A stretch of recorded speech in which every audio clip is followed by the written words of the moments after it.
Like a year ago, I bought this failed modded Game Boy on eBay. I was gonna make a video fixing it, but I got stuck in traffic.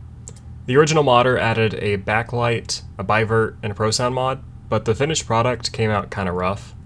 This bad boy comes with all of your favorite features, such as corroded battery contacts, air bubbles from the polarizer, screen distortion due to power draw, missing components, and a messy solder job.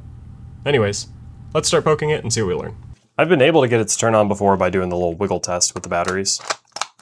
So we'll see if it wants to do that now. Nothing. Oh geez. All right, we're gonna go ahead and start with the battery contacts, I think. So let's get this taken apart, see if I can clean them or if they just need to be replaced. Where's my screwdriver? Oh, I don't even have all the screws. That's cool. I don't even want all the screws, they just kind of get in the way. Okay, so I haven't opened this up before. Does this come out? Yes, it does, okay. So that's one of the mods that we have, is some form of improved audio jack. And then there's also a backlight. And I think this is a Biver chip? Is that what that's called? Yeah, the solder on it looks all right. Solder on it looks okay. Over here on the other hand, that's rough. That's pretty crispy. It should be okay. Probably. Who's to say? All right, did they do anything else? If you're gonna do a custom audio jack, why would you not put it here? What do I not understand? It's an 07. It's got an original power board, so they didn't change that. There's a small amount of corrosion on the terminal on the right, but I don't really think that matters. Terminal on the left looks pretty dang good. I see no corrosion on the board. In that case, I just think I need to drop these that are inside the shell.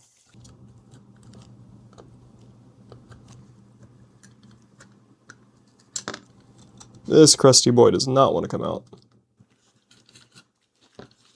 Yeah, that's seen some better days. Okay, so we're probably just not getting good contact here on the spring on this one. This looks fine enough. This looks fine enough. We'll probably just replace them all though. The city has finally decided to come fix a pothole that's been in front of my house for several months. I love watching my microphone spike as they drag that across the street.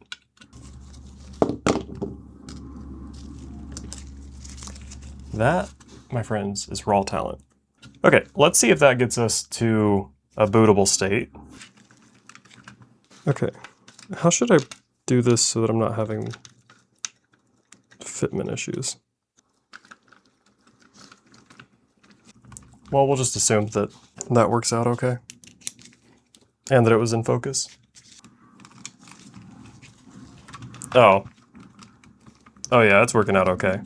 If I run it straight across, it pushes up against components on the other board. You know, I didn't think this would be the difficult part of this. I'm trying not to pull the leads. I'm also kind of trying to stay in focus, but one of those things ain't gonna happen. Huh. I'm gonna have to meditate on that, I think. I mean, it's good enough for testing, so let's just do that. Okay. Can we read a game? We read a game. I don't know how well the camera's gonna pick it up, but the issue is when the audio's turned up, we're getting distortion on the screen.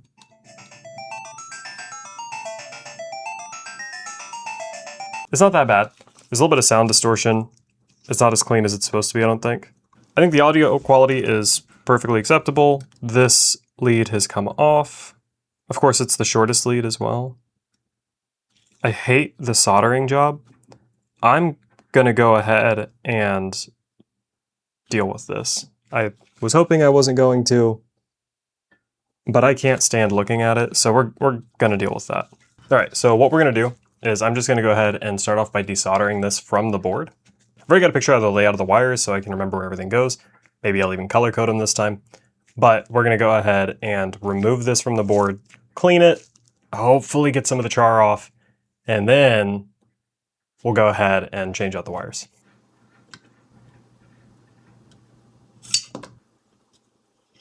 I don't even know what all this gunk is. We can grab a little bit of wick and just see if we can get some of that up.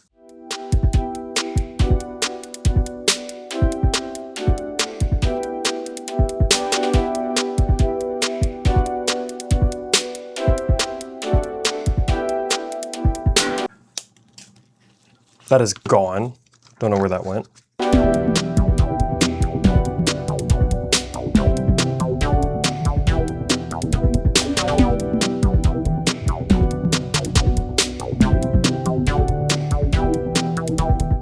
Got my wife to play Halo, so we've played CE, Halo 2, 3, Reach, and 4. We're gonna play ODST next.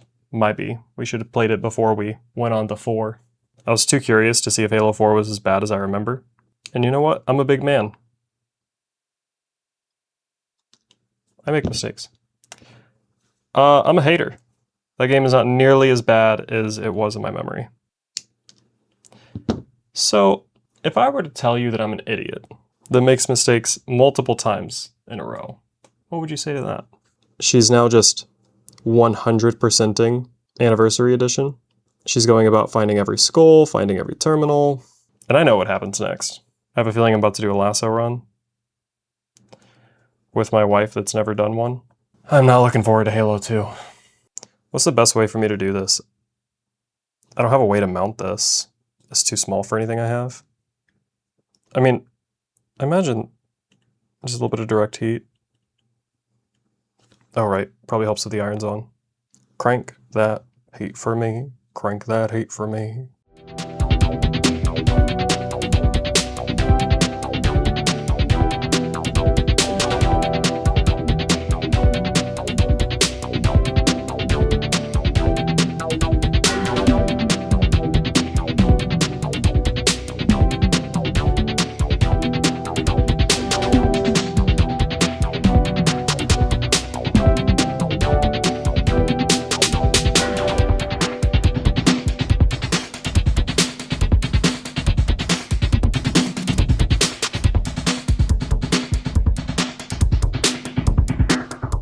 I think we have good contact, but it's just a bit too difficult for me to actually get in there and try to get a better solder connection because wicking that off looks tough. So we'll see how this does, and if it goes poorly, then it doesn't work anymore.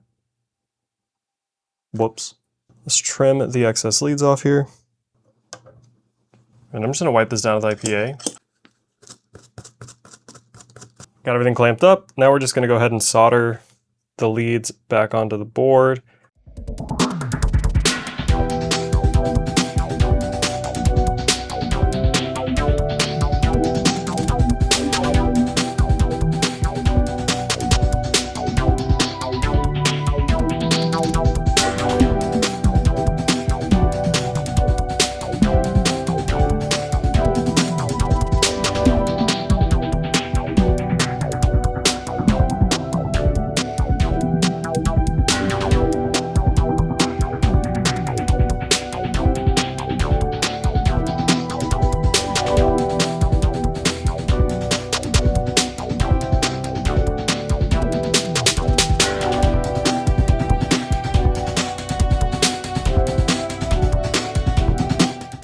I think those look okay.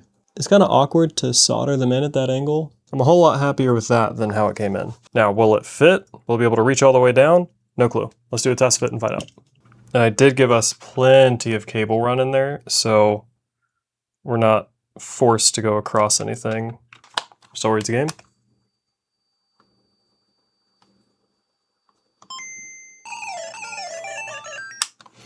Very nice. So rumor has it, when you do a backlight mod, you need to use a voltage regulator. A 5-volt step up, step down voltage regulator.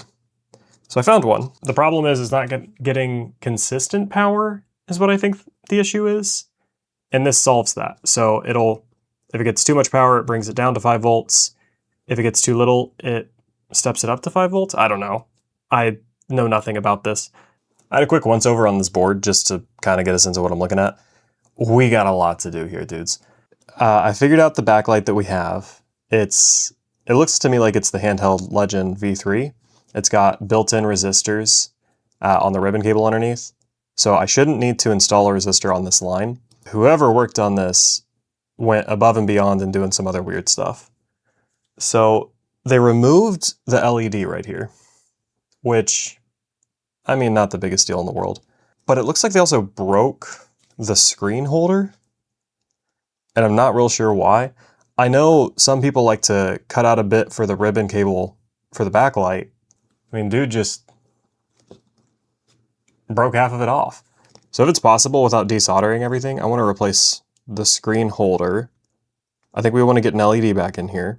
And then these lines right here coming off of the backlight, we're going to want to run those into a voltage regulator. I'm not sure why, but resistor 1 up here has been removed. And then I think this is a diode is what goes here. That's gone. I'm not sure why. And the other thing is the screen itself just has these air bubbles. I think that's everything we need to deal with. Where do I even want to start? Let's remove the retaining screw here and get a better look at the plastic screen holder. And then I drop it. So I know there's these plastic retaining clips right here. Do these just freely come up? Yes. Oh, this is super sketchy. Maybe it's better if I remove the backlight first.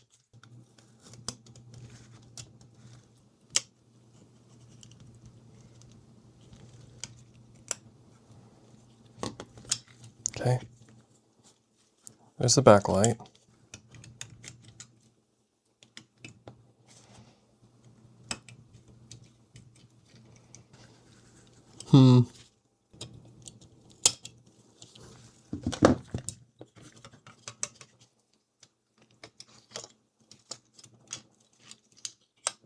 Let's hope I didn't do any damage to those ribbon cables.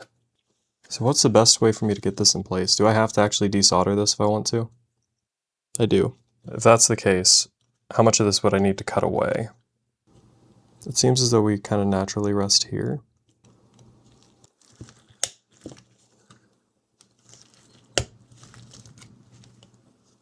Uh-oh. Whoops-a-daisy. Don't worry about that. This is a little pliable. This might be the dumbest thing I've done.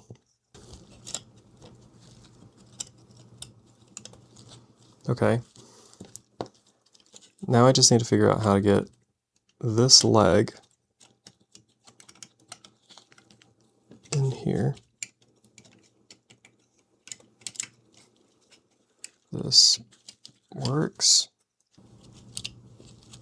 Okay, good. Cool. All of our clips are in. Now let's do a quick check on if this will fit in. All right, it fits. I'm not sure why he decided to cut this away. I don't see a reason to. To be fair, the screen is slightly elevated above the edge of the bracket, so that could be a part of it. I'm not sure. Let's try to deal with some of these air bubbles. Maybe it would have been easier without the bracket installed, but I don't know if I'll be able to deal with the air bubbles or if I'll just have to replace this polarizer. If I do have to replace it, I don't know if I have the right tool to do so. I don't know if I have the right kind of polarizer. Oh, that's bad. It does not want to, does not want to work.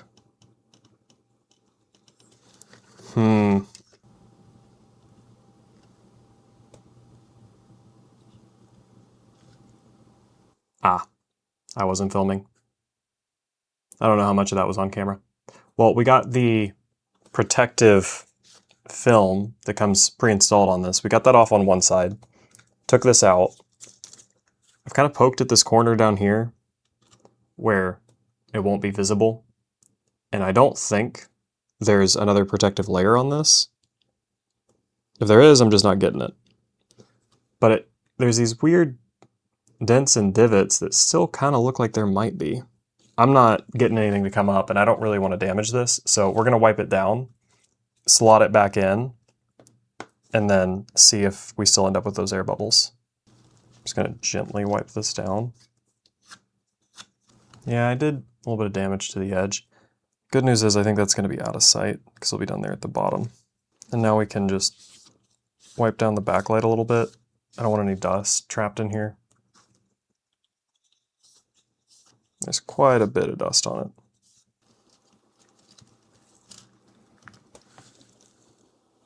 So when you go to install these polarizers, they can be oriented in a couple different ways. One way is a little bit lighter. The other way makes the screen appear darker. If I remember correctly, since this has a bivert chip, we need the darker side in there. So it should give the screen a blue appearance when it's in place. So that's not right.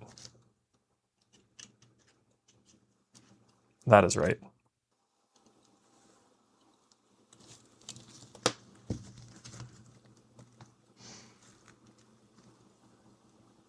That's much better. Cool. We are happy with that. All right, now I'm happy with the way that the wires are ran. They're not going over anything there. So let's screw the screen back down. Maybe even replace the screw that Homeboy didn't put back. Now, normally these have a black strip that goes right here. I'm trying to figure out, since the screen is a little bit higher than it normally is, since we have the backlight installed, do I want the black strip there? It's there to keep pressure on this ribbon cable so you don't end up with screen lines. We try it with that. If I get fitment issues, then we can walk it back. You also normally have these white foam pads that go on the back of the screen, but since the backlight's there, I don't think we do that. I could have maybe put them on the back of the backlight. And that should hold just fine. I guess next, I'm going to reinstall these components that were removed. So let's get this electrical tape off. I don't know what Homeboy was doing. I guess I probably should have dealt with this before reinstalling this. I didn't realize how close the solder points were to the plastic. So now I have to be careful not to melt that. I think it's probably best if I remove all the solder. I know I don't need to, but I think it would just be a better quality of life choice to get this out of here. So we're gonna remove the solder and then I'll just use fresh solder.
I think in theory, the only thing that I still need to do is add the voltage regulator, right?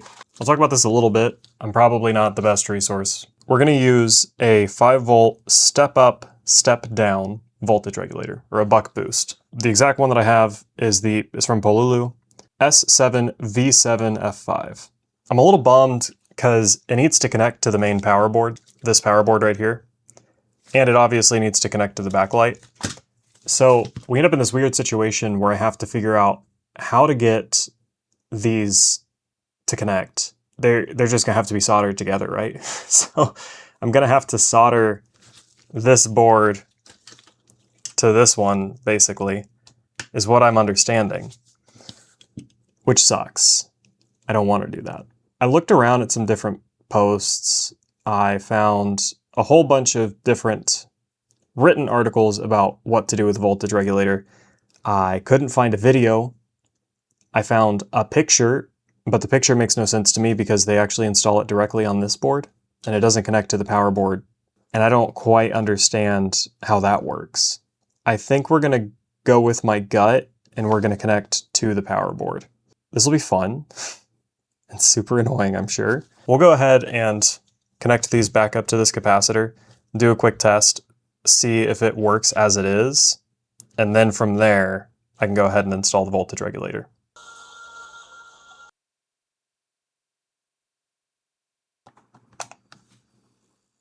Okay. Okay.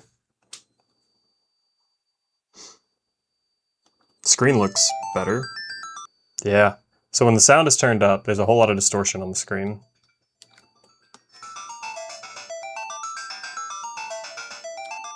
So that's why we need the voltage regulator. I think we've got a pretty good sense of what we're going to do here. So we're going to come off of these two pins over here and run that underneath this board, the wire underneath this board. And then the voltage regulator will rest in the case over here on this right side. And then the rest of the wire will come off of that onto the other board. That's what I think makes the most sense. So we're going to go ahead and do it like that.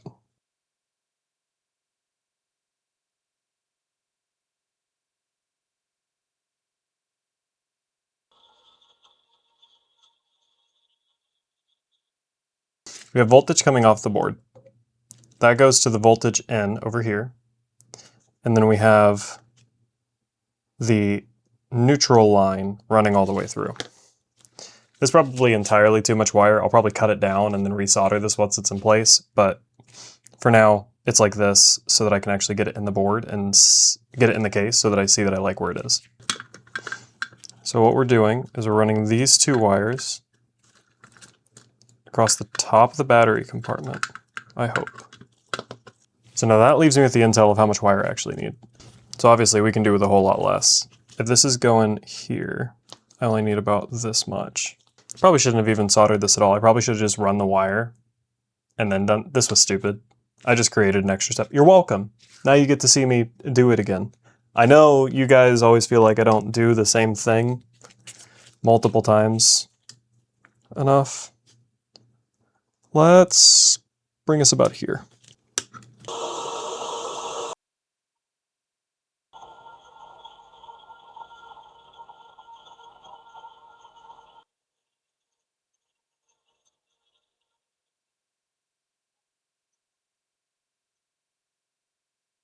Okay, so now that's done. This can easily fit there. Very nice. Now with that done, just run the cables through. It's probably best if these are not all twisted up. Okay, this is definitely enough wire to get us there. Okay.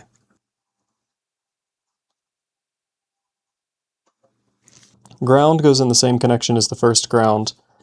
This voltage line goes through voltage out up at the top. Bad. This is braided, or at least it used to be.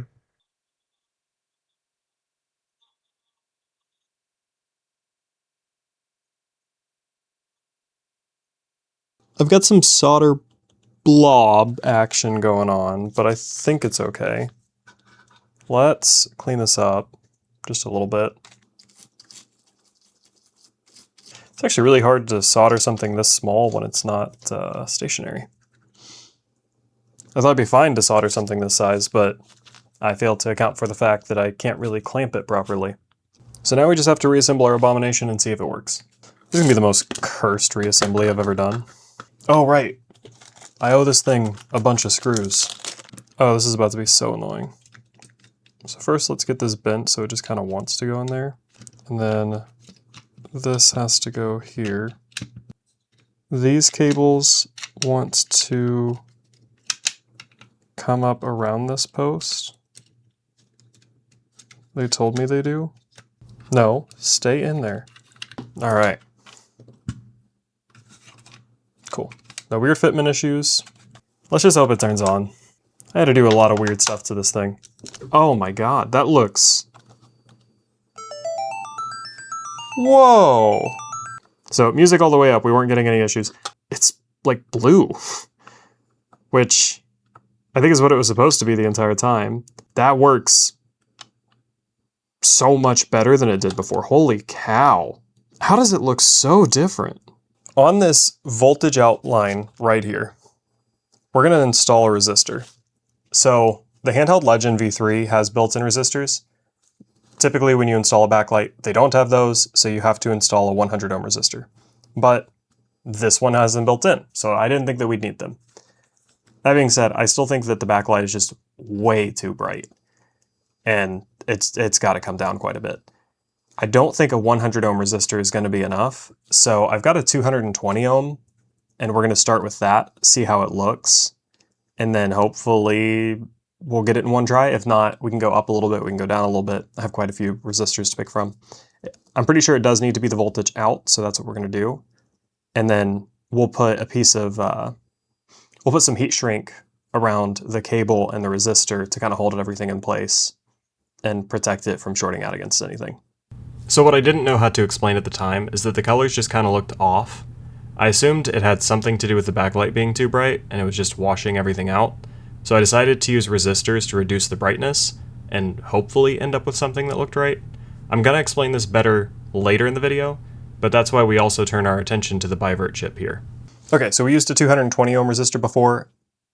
That wasn't quite there, so now we're going to go up to a 330, and hopefully that's what we're looking for.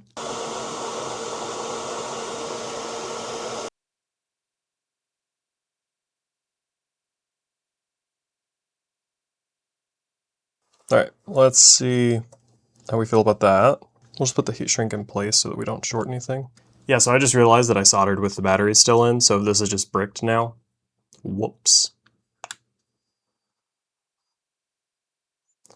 We're getting closer.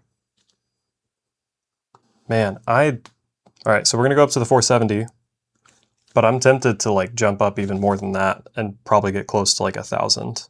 Another thing that bears consideration that we haven't really talked about is there is this Biver chip that I did not install, and I haven't really examined it too closely. Like this ground wire right here, that's actually really cold solder, and the solder job on these two pins kind of looks terrible.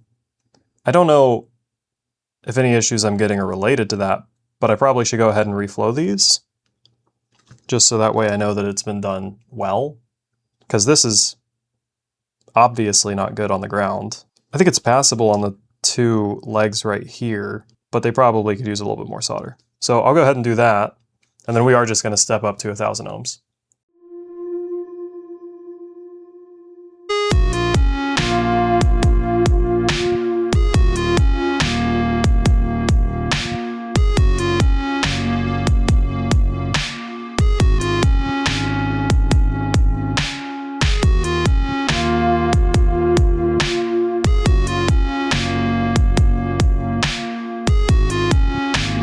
Ah, that's what we did not want.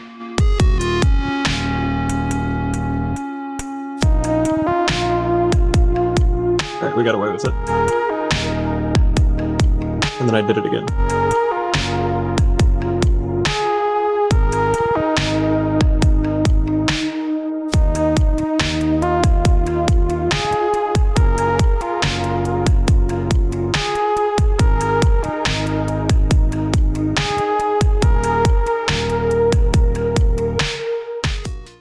I don't see any bridging here. We'll go ahead and test just to be sure.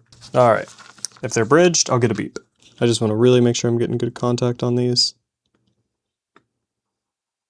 Cool, not bridged. And then the other thing we probably want to check is if this ground is actually connected now. Cool, ground is connected. All right, time for a 1,000 ohm resistor.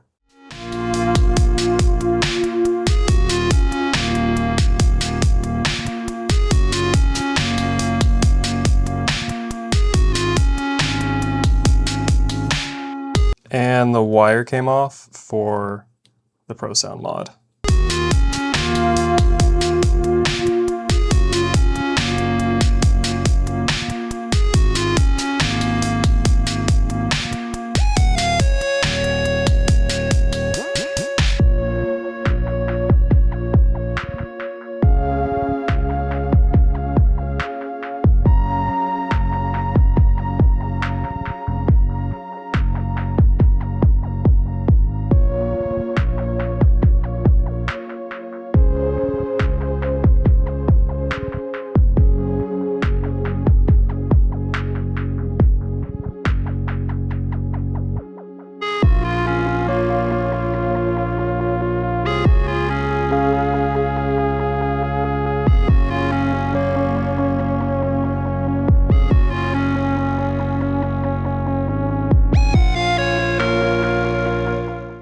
So in theory, with the heat shrink in place, it should be easier to manipulate the wires to get them to run the way I want to. So we're just gonna see if I can. That's better enough, I think. All right, 1000 ohm resistor, reflowed the Biver chip, dealt with the Pro Sound. Oh, I like the color, okay. Oh, thank God. No more screen distortions. I think right there is where it looks the best. There's some weird stuff that happens when I press a button. Any button does it. Why would that be? Well, I'm not sure what that weird distortion was when we booted, but it only happened when we booted and it didn't happen when I played the game. All right, so I've had another few days with this and it ain't right. It's kind of hard to show you with the game that we've been using for testing, but here I have Pokemon Yellow. It's a whole lot easier to show you. Normally when you boot up Pokemon Yellow, you're met with this screen. Tons of you are probably familiar with it, but this one's a little cursed. So inside this speech bubble right here, it's supposed to say Pika. The Pokemon logo is supposed to have a whole bunch of colors. And then Pikachu himself isn't supposed to be this like void demon. He's supposed to have quite a few different shades of gray. So we're getting this monochromatic thing where it's basically just black and white that's coming through. That means that one of the data lines isn't making it all the way through on the Biver chip. So I think what I need to do is I need to reflow. Oh, guess I ran out of time to talk about it. I think I need to reflow a couple spots on the chip still. So we're going to do that, and then hopefully I'm just finally going to be done with this thing. Of course, it's about as awkward as it could be now since this is soldered in place. Is glass enough to hold us in place? Cool. There's these 3 points right here. When you get a brand new Biver chip from Handheld Legend, there's just these 3 holes that have a little bit of solder in them, and you just flow it down and it makes contact with the board in 3 different locations. I'm assuming what happened here is that one of these didn't get good contact. So I'm just going to go ahead and reflow each one.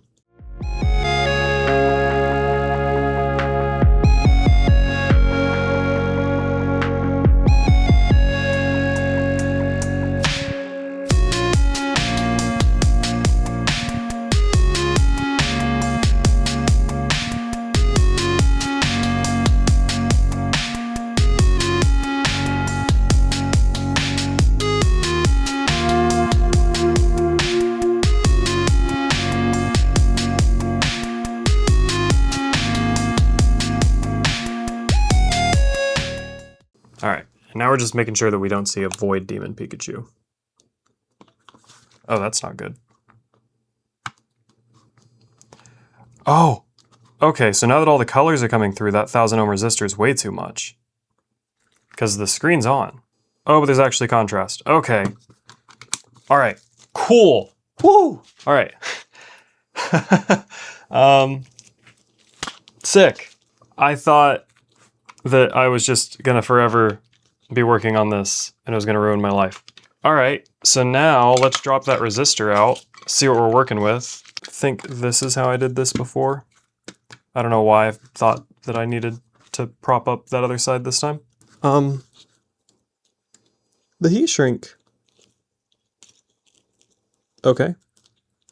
Well, I guess that's one way to remove the resistor. That's not good. All right, so there's a little resistor leg in this solder now. That's fun. That's exactly what I was hoping for. Let's just go ahead and desolder this resistor and then solder the wire straight into the board without any resistor, and let's see how that looks. Why has it got to be this way? Why not use single core wire? I mean, I haven't done a fresh install of a handheld Legend kit. I've only worked on this one, so I don't really have much of an opinion on the kit, but I would say the entirety of my opinion has to do with the fact that they chose this wire type. It is certainly more difficult to work with than single core.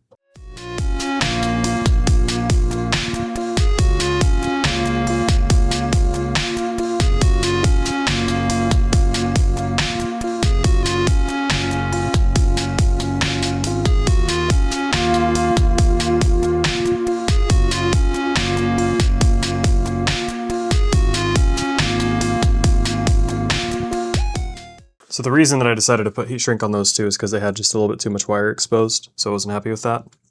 And I just want to make sure that we don't get any bridging. Okay, I don't see anywhere that anything should come into contact, so we should be good. I put all the screws in this time, which is my way of forcing it to work. Everybody knows that when you put all the screws in, that means that it always works.